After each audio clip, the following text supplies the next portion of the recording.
40절에서 42절 말씀 봉독합니다. 요한복음 19장 40절에서 42절 말씀 봉독합니다. 같이 봉독합니다. 이 예수의 시체를 가져다가 유대인의 장례법대로 그 향품과 함께 세마포로 쌌더라. 예수께서 십자가에 못 박히신 곳에 동산이 있고 동산 안에 아직 사람을 장사한 일이 없는 새 무덤이 있는지라. 이날은 유대인의 준비일이요 또 무덤이 가까우므로 예수를 거기에 두니라. 아멘. 아멘. 오늘 말씀은 예수님이 무덤에 장사되는 것을 내용으로 하고 있습니다. 유대인의 장례법대로 진행되었다 했습니다. 40절 말씀입니다. 유대인의 장례법대로 이렇게 말씀합니다. 유대인의 장례법대로 했다는 말은 당시 장례하는 방식이 여러 가지가 있었습니다. 이집트식이나 로마식으로 할 수 있었는데 그렇게 하지 않고 유대인의 전통식으로 진행되었음을 강조하는 것입니다. 이집트나 로마식은 시체에 향품을 채우는 식이라서 사체를 훼손하는 방식입니다. 그렇지만 유대식은 시체의 몸을 훼손하지 않고 온전히 보존하는 것입니다. 예수님의 몸은 모략과 침향 등의 향품을 몸에 바른 후에 세마포로 수의를 해서 감쌌습니다. 그래서 귀한 향품들을 썼는데요. 이 귀한 향품들을 쓰는 것은 고대 왕들에게 사용되었던 것이었습니다. 많은 양을 사용했다 했습니다. 예수께서 다윗의 자손의 왕으로 오신 메시아이심을 강조하는 것입니다. 그래서 예수님께서 장례를 치를 때 왕의 모습으로 장례를 치르게 되었다라는 것을 거기서 암시하고 있습니다. 예수님의 시체는 유대인의 왕으로 정성스럽게 안장되셨습니다. 두 번째로 동산 안에 있는 새 무덤에 장사되었다 했습니다. 41절입니다. 예수께서 못 박히신 골고다 언덕에 아직 사람을 장사한 일이 없는 새 무덤이 있었습니다. 다른 성경 마태복음에 보면 이 무덤은 아리마대 요셉이 자신을 위해서 준비해 두었던 것이었습니다. 요셉은 자신과 가족들을 위해 준비한 무덤을 예수님의 장례를 위해서 선뜻 내놓은 것입니다.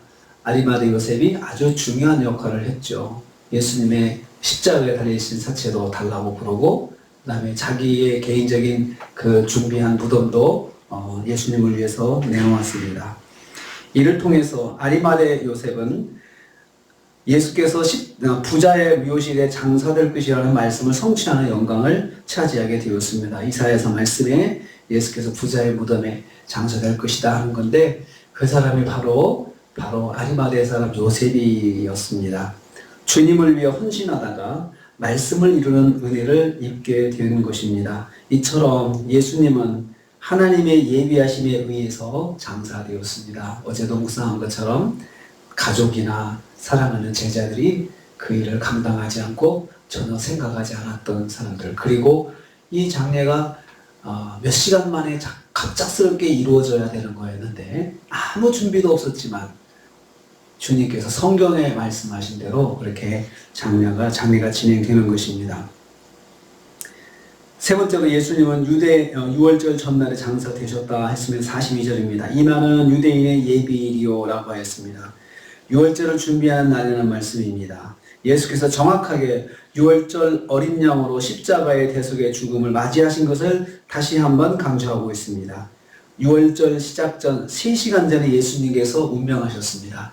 그래서 그 3시간 안에 사체도 내리고 또 장례를 다 준비해가지고 끝내야 됩니다. 그런 아주 급박한 시간이었습니다.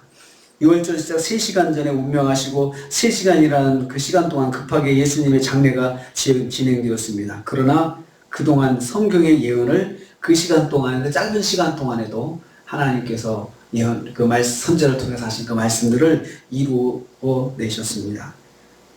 장례를 준비할 수 없는 상황, 좋은 묘실을 선택할 수도 없는 상황, 많은 사람들이 참석할 수도 없는 상황, 안치를 위해서 충분히 시체를 닦을 수도 없는 상황, 이런 불안하고 여유가 없는 장례식이었습니다. 하지만 그런 가운데서도 하나님은 성경대로 유대인의 왕 메시아 예수 그리스도의 모습을 충만히 보여주시는 장례식을 진행하였던 것입니다. 유대인의 왕이시지만 초라하고 형식 없는 장례를 받으셨습니다. 예수님은 그렇게 죽으셔서도 대접을 받지 못하는, 그렇지만 그 가운데서도 하나님께서 성경에 말씀하신 대로 그 유월절 어린 양으로서의 모습, 그리고 성경에 말씀하신 그 예수님의 모습을 그대로 이루시는데 하나님께서는 그 충만히 행하셨습니다. 우리는 오늘 이 말씀을 통해서 예수님께서 끝까지 참 초라하게 장사되시고, 그러면서도 성경에 예수 그리스도가 우리를 구하신 만왕의 왕이시라는 것을 거기서 충분히 말씀하시려고 했습니다. 그 전에 이걸 통해서 깨닫습니다. 아무리 어렵고 아무리 힘들고 아무리 상황이 안 돼도 하나님께서는 그런 속에서도 꼭 역사하신다는 거죠. 하나님의 뜻 가운데 역사하신다. 그리고 하나님께서 하나님의 계획하신 바를 꼭 이루신다는 거죠. 그래서 우리는 어떤 상황이 그렇고 또 형편이 그렇다고 해서 하나님의 능력이, 하나님의 역사가 내 삶 속에서 좁아지는 건 절대 아닙니다. 약해지는 것도 아닙니다. 그래서 우리는 기대할 수 있습니다.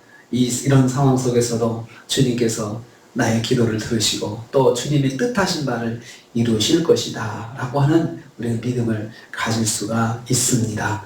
중요한 것은 겉으로 드러나는 형편과 모양이 아니고 그 속에서 하나님께서 일하시냐, 하나님께서 역사하시냐, 이게 더 중요한 것입니다. 오늘 하루도 우리가 사시면서 하나님께서 역사하시는 하루, 어떤 상황이든지 하나님의 역사를 기대하시면서 붙잡으시면서 승리하시는 하루가 되시기를 주님의 이름으로 축복합니다. 주님 감사합니다.